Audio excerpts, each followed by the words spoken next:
Good morning, everyone, and welcome to another live session with FASA. Joining me today is the Chief Executive Officer of McDonald's, Greg Solomon. We're starting a little bit early today because apparently my clock is ahead of everybody else, but let me just give you a bit of background. Greg Solomon, who is the CEO of McDonald's South Africa, started his career as a civil engineer and joined McDonald's in 1996, where he was the project manager in the construction department for McDonald's. During this time, he was instrumental in the building of many of the first McDonald's restaurants across South Africa.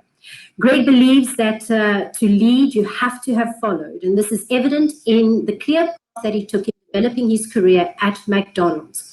Over the past 10 years, Greg obtained operational experience learning the science and art of the McDonald's business before assuming the roles of the operation executive, managing director, and now the chief executive officer. During this time, Greg also led construction, real estate, supply chain, franchising, marketing, and risk disciplines.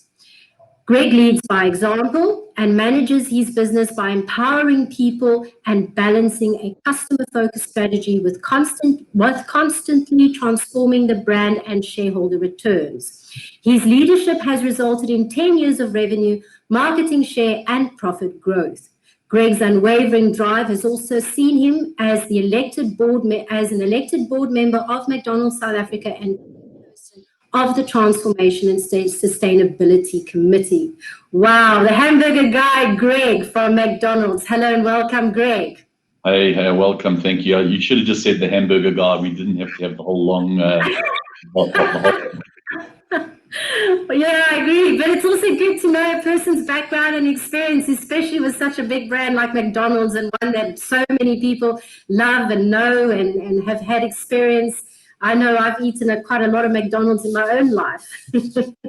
Well, I think you realise that a simple hamburger or simple French fries, there's a lot that goes behind the scenes to get it, versus your facility, your real estate, where it should be, how it should be placed, and then you can make a perfect hamburger. So there's quite a lot behind the scenes to get it going. Yes, there is. And I find that a lot of people, and if you're joining us today, please say hello, give us a shout out. I know we started 2 minutes earlier, so I apologize for that, but that's all good. We're on the roll. And as you were saying, there is a lot that goes into making a hamburger. And a lot of people join or buy into a franchise business, and the first one they want to go for is the fast food business, but it might not always be for them, so to speak, if that makes sense. So, everyone wants to buy hamburger because they love the hamburgers, but it's not necessarily something they want to work in 24/7 and every day. No, look, absolutely. I mean, if you look at our franchise spread, or even just the senior operations people in our business, if you look at their background in education, they're not necessarily coming from the catering industry.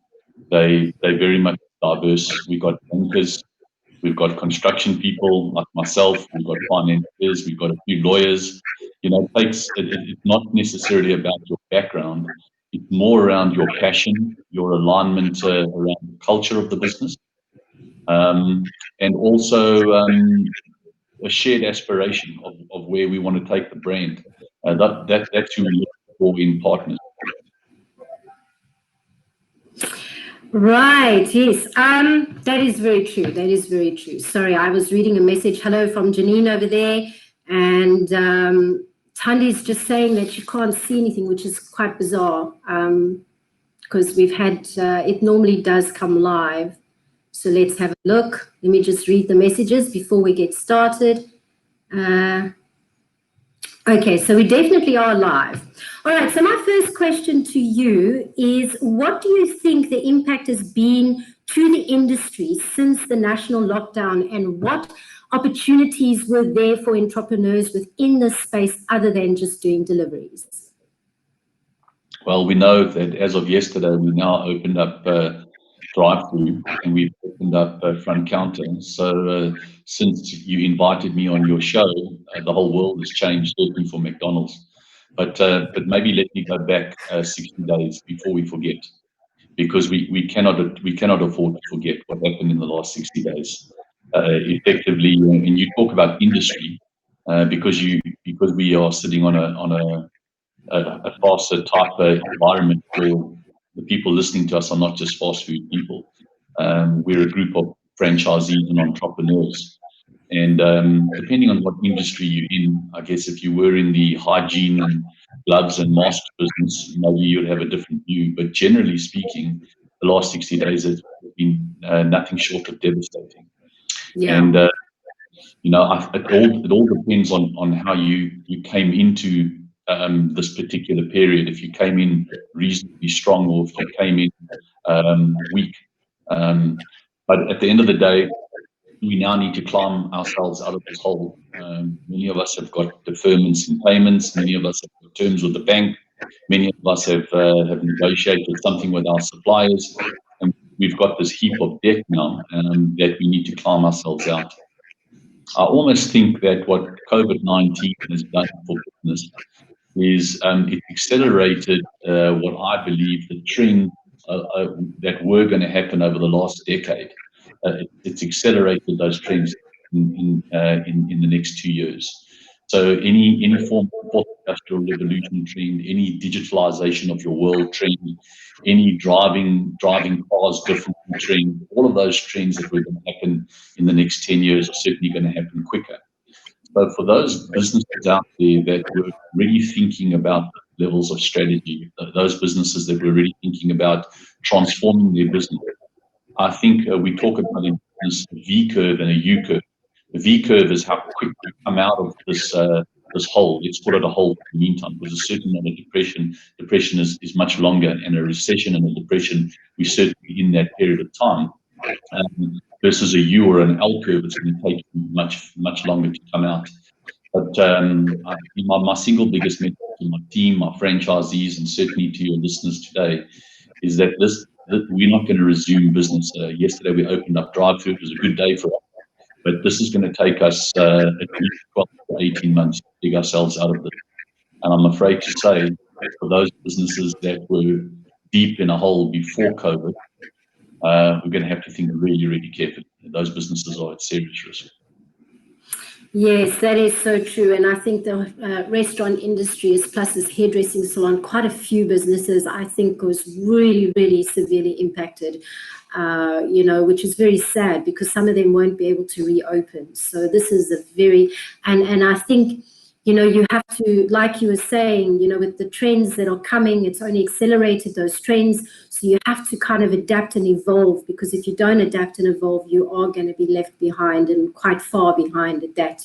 If I think about all the things that are coming out with like self-checkouts, drive-thrus, online delivery, e-commerce, it has definitely accelerated that. I've in my own business have been super busy, but that's because of the nature of my business. I was already adapted and in the business and in that space already. So I was very fortunate, but many out there are not fortunate at all, And listening to some of the challenges that businesses are facing, like one lady said, she can carry her expense maybe for another month or two, but, she can't carry on paying catch-up rent, on an indefinite basis, not knowing when they will be able to open, because she owns a hairdressing salon. So yeah, that's quite tough, very, very tough. Yeah, look, I think, we talk about trends, and I talked about, these decades of trends accelerating, certainly the digital world. I've never been more busy before in my life, not necessarily happy busy putting contingency plans in place and using forums like we're having now, but whether they, Teams calls or whether they WebEx calls. And I must admit, some of these calls are delightfully productive. In their own unique way. Maybe if you will allow me, beyond trend, my crystal ball is no different from the crystal ball of many people out there. Just a few things that I've been thinking about at a philosophical level to think about a little bit. First, I think we should watch this East versus West. I wouldn't call it war, but let's call it dynamic. East versus West dynamic in our world. And what does that mean for the world trading with China? What does that mean for the rand dollar? What does it mean for Brexit? I think these are very, very important points that we should ultimately consider. Maybe not necessarily as franchisees, because you leave your franchisors, very much to think about those. But for those entrepreneurs that are thinking about the export trade, import trade, trading in rand dollar, I think that's something to watch, and it's going to change our lives. The next thing I think we need to watch carefully is that I think our economy is going to become a much more circular economy, which means effectively, I think we've been unkind to our world, and our world is now unkind to us. The green issue is going to be much better for our business long term, and I would rather go green, the higher cost, than maybe not take this green thing seriously and continue to drive bottom line profitability. The sustained longevity of our businesses are the fact that we can do better for our planet. Just 3 or 4 points, and then I'll ask questions. I think the balance sheet and liquidity has become more important than ever before. Franchisees, typically, and entrepreneurs with business with lots of debt. And is my audio still good there, Roman? Yeah, I'm checking now just quickly, because you break up just every moment, because you've got such value. Can you hear me now? Yeah. I got you. I'm just worried about my audio. So the balance sheet and liquidity has become more important than ever before. And I think for those entrepreneurs today, highly geared businesses, very, very high-paced growth. I'm not saying we should stop doing that because of COVID. I'm just saying that take a lesson from McDonald's. It took us, we've been in November this year, we'll be 20 years old. It took us the first 15 years to get to 100 restaurants. And now it's taken us the next 10 years to get to 300 restaurants. So I think your growth curve is so important. Back to the trends of East, I think local is better. And I think we really got to ensure not only good for our economy, but it's good for our businesses to procure from local businesses. I just don't long lead items and risks to currency and treasury is becoming quite different. I already spoken about I'm going to accelerate at 5 times the pace. We should also leave you with 3 last things: the workplace of the future.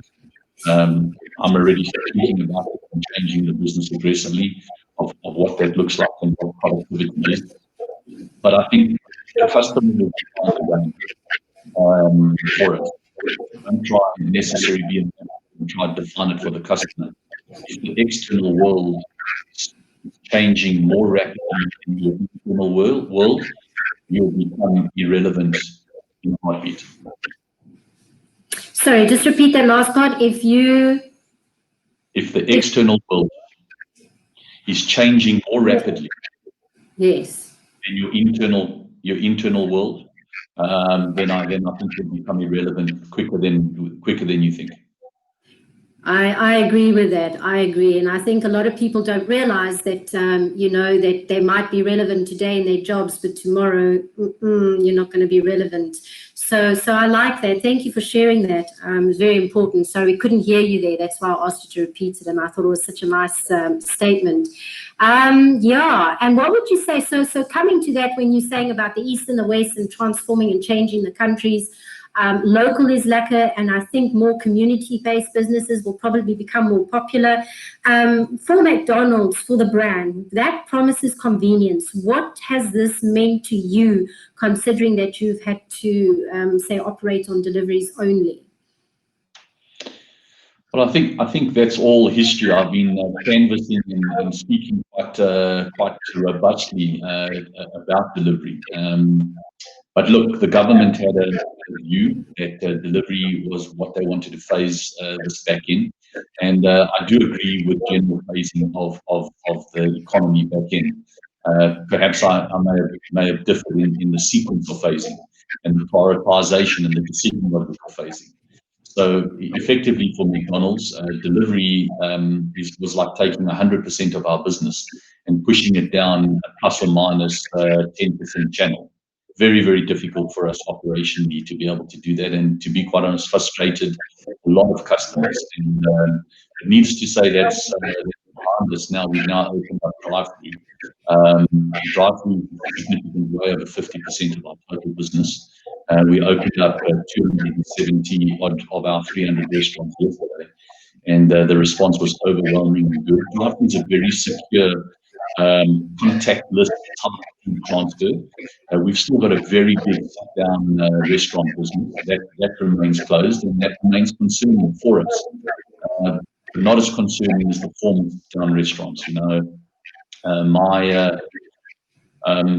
I wouldn't say my thoughts go out to those businesses, and we have to really, really think cleverly now on how we can just sustain another 30 days more until the industry's opened, until that industry has now a responsibility to show, I guess, the world, our country, our people, that we can live with this virus in the most secure way. Drive-thru is a good start. Takeaway is a good start, and now we need to move on slowly, opening up dining room. Yeah, one wonders how that dining room experience is going to be, especially in relation to social distancing. How do you sit? Is there, you know, I've seen some restaurants where I saw in the Netherlands where they were using greenhouses, you know, 2 people, everyone's sitting in their own little greenhouse. So one wonders how that is going to look in the future. But I love drive-thrus. I think they're very convenient, easy to use. And yeah, so that's going to be. You know, as I said, and I say this to my colleagues in the industry, we can really try to push our agenda, but the government's phasing this in slowly. Just like events companies, you know, just like hotels, just like sit-downs, those are going to be the last to open. The borders to our country, they're going to, so we can really fight it and try to get there with a big fight in the next 30 to 60 days. We can embrace it and get there in the next 30 to 60 days. You know, it's one of those things. In the meantime, we should be using our efforts to perfect what that looks like. You know, we mustn't forget that people are social creatures. We want to be with our mates and have a beer. We want to be with our friends and have a coffee. We're so longing to just be there, and it will return back again, because that's who we are. We're not built to hibernate, should I say, behind little computer screens and do little interviews, you know, through Facebook and other forums, although they're very needed and very necessary now. So the social creature in us will return, there's no doubt about it. Restaurants are the fabric, I wouldn't say the fabric, culinary experiences is part of the culture of our nation, and it'll get there. It's just, how do we weather the storm, and how do we not put too many businesses in danger? Unfortunately, many are there already. You know, you're right about the social creatures. I mean, I'm an introverted person myself, and I find it, I mean, this lockdown doesn't impact me so much, but I'm even feeling it. You know, I'm feeling like I need to go and connect with someone out there, you know. And reading an article the other day about, I think it was the war or some event, major event that happened in the world. And it just reminded me of that, because, you know, people thought, well, what happens afterwards? You know, and how do people behave? And they thought that they'd walk into a world where people would be too scared to go out there. And the first thing people did was do the social thing. People gathered, people huddled.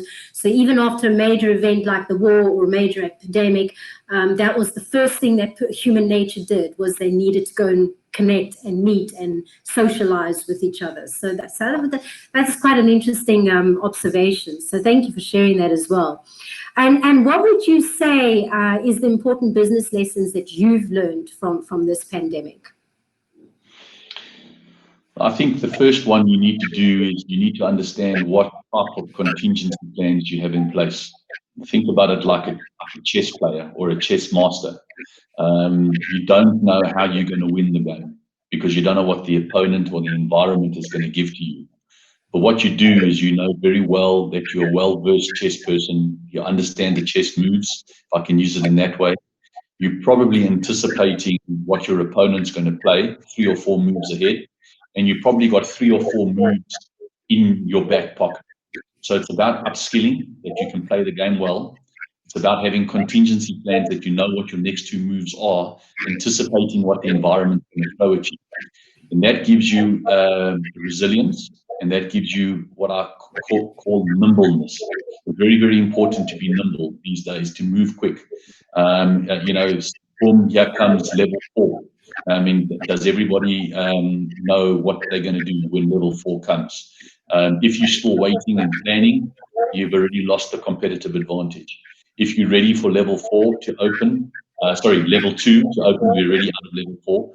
If you're ready to and you're ready for it tomorrow, then you've created your contingency plan. So that's the first thing that I would probably say that you have to do. The second thing that I think you need to start to look at is what I'm framing as strategic partnerships. Very important down your supply chain. I think right now, this mass continuous tendering of very short-term 1-month programs is probably not going to be conducive to strategic partnerships. I would rather know where I stand with my strategic partners for the next certainly 2 to 3 years. Strategic pricing protocol, and that stands you in reasonably good stead as well. And then I would probably say to you, focus. A lot of businesses have used this COVID-19 just because they happen to be importing out of the US or importing out of China. And before we know it, we all mask experts, glove experts, and sanitizer. And a lot of people have made money out of it, but a lot of people are going to lose a lot of money as well. As you're sitting with stock at 10 Rand a unit, and now you can't sell it for 5 Rand a unit. Focus. We're hamburger guys, so we know how to make hamburgers. We can probably say we're coffee guys now. We've got a big coffee shop as well. And clearly now over time we've become delivery guys. So that's what we focus on, making sure that our food is served quick and fresh. And then I think last thing we've already hit on it as well. Listen to what your customers want. I think fast food is out. I think good food served fast is in. And if that's what your customers want, we have to transform our menu. We have to transform, our responsibility. And COVID yes, COVID no, we'll continue to drive those initiatives regardless of the COVID virus. Being responsible, transforming our organization, taking the health journey very, very, very, very seriously, and making sure that we're giving our customers menu, variety, and taste that they want us to give them.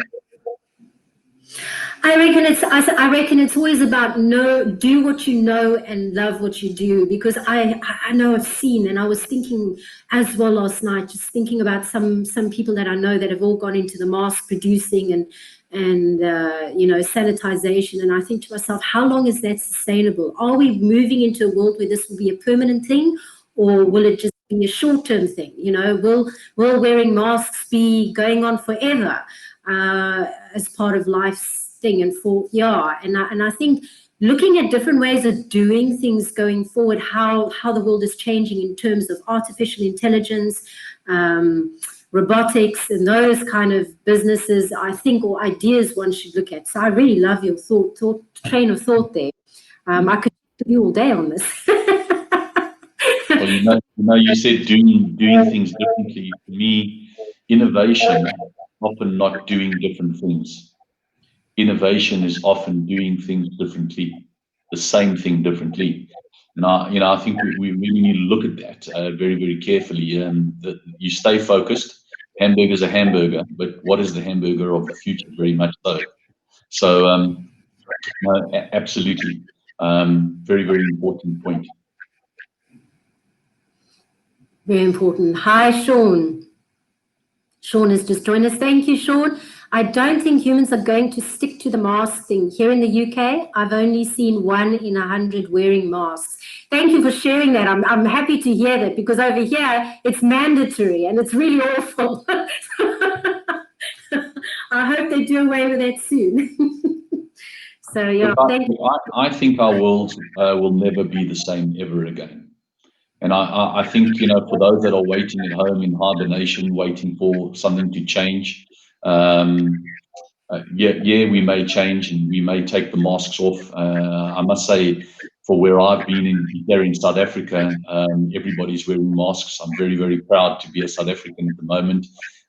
Generally speaking, we're adhering to these things, and I think it's just stopping our virus. And I'm proud of what the government's done on how they've locked us down and prevented it. But obviously, it's time to now open up.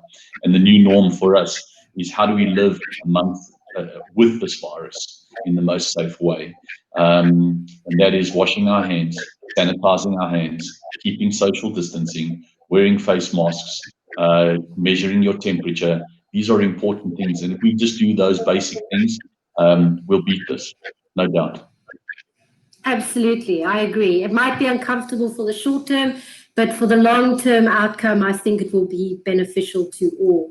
And when in any disaster, there's always opportunity. In any bad situation, there's always something good that can come out of it. So if anything, a lot of good things will come out of it.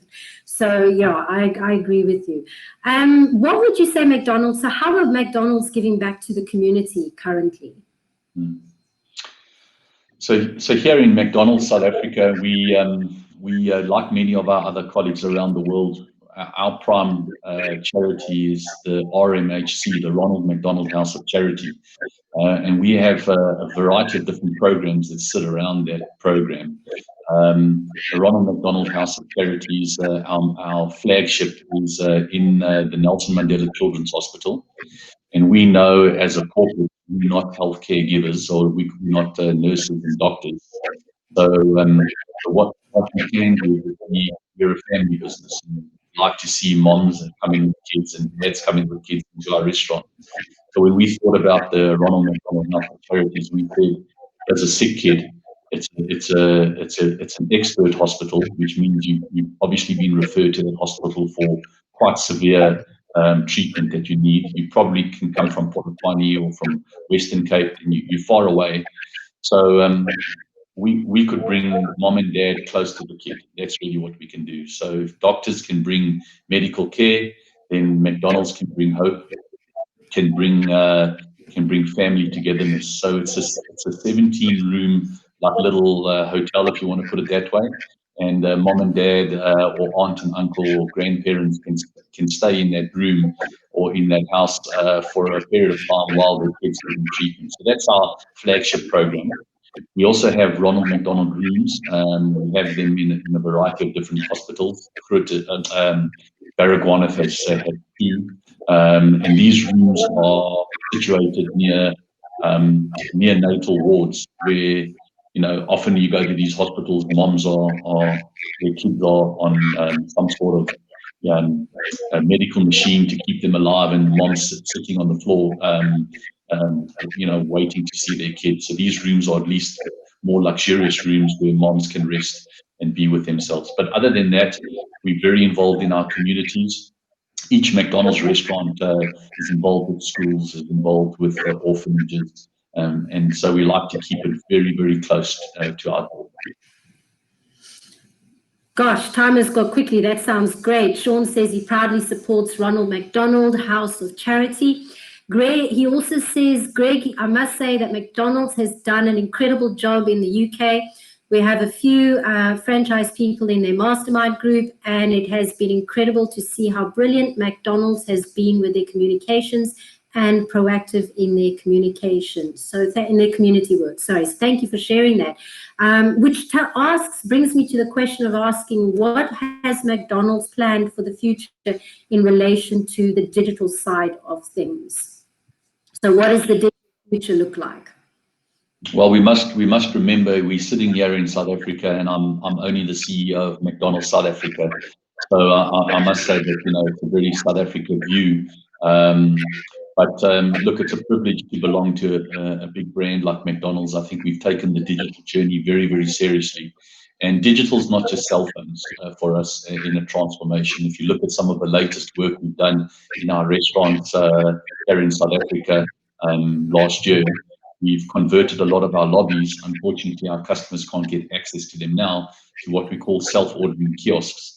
So now you can walk up to into the lobby. You now interact with a large iPad, if you want to put it that way. You place your own order. You then take a little tab and you go sit down. So no longer do you need to come up to the front counter.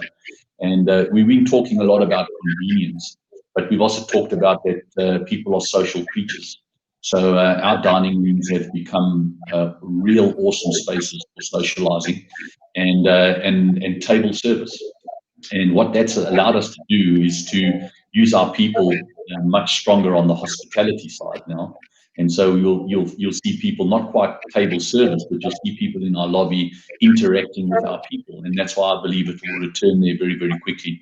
So that's one way of digitalization journey. Obviously, the delivery part of our business wasn't just started because of COVID. It started sort of 3-4 years ago. There's here in South Africa, and it's been absolutely fantastic for us. And then we've got a McDonald's app as well. You can go and download the McDonald's app, and really funky stuff that's happening on that app. It gives you certain specials on certain days, and it interacts with our customers in a much more direct, personal way. Wow, that sounds interesting. I'm going to have to come and check it out soon. Yep.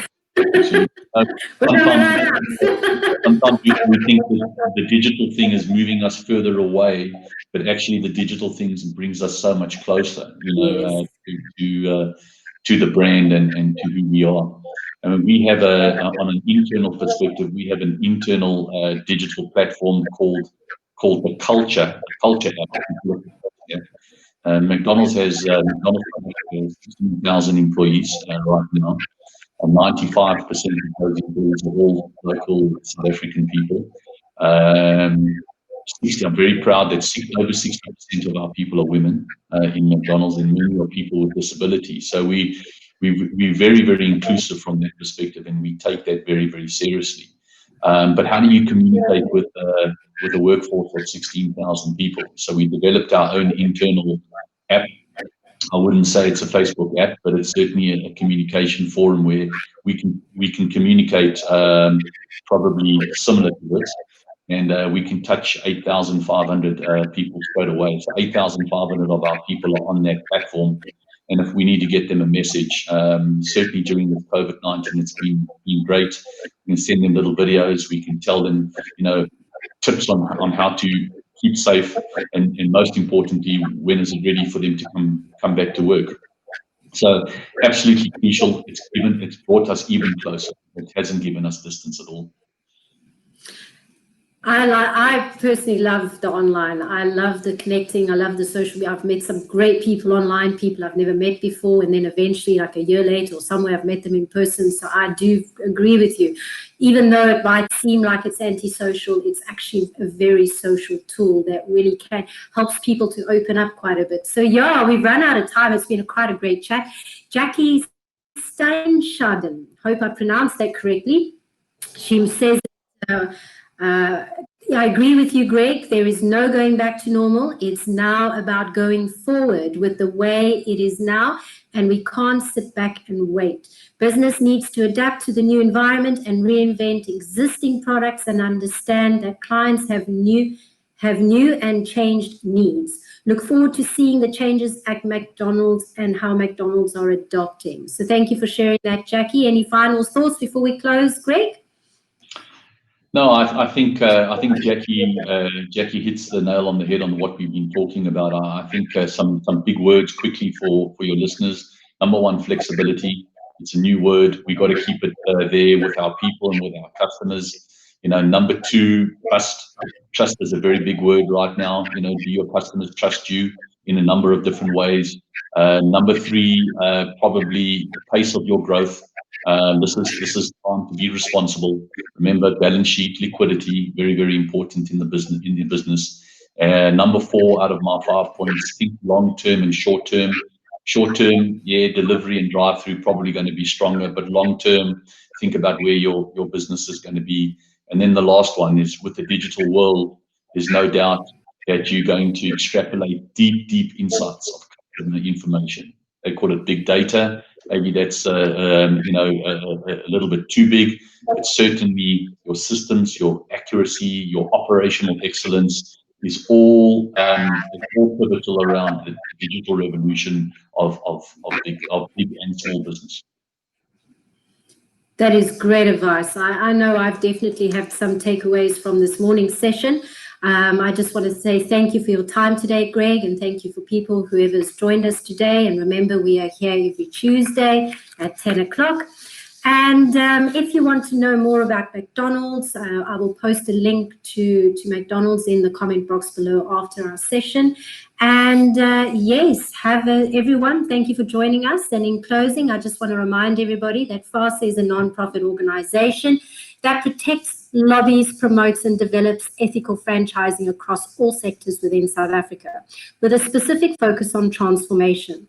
FASA offers membership to both existing franchisors and franchisees who supports and runs ethical businesses. If you want to know more about FASA, you can visit them at www.fasa.co.za. Thank you, everyone, for joining us, and see you next time. Thank you, Greg. Bye-bye.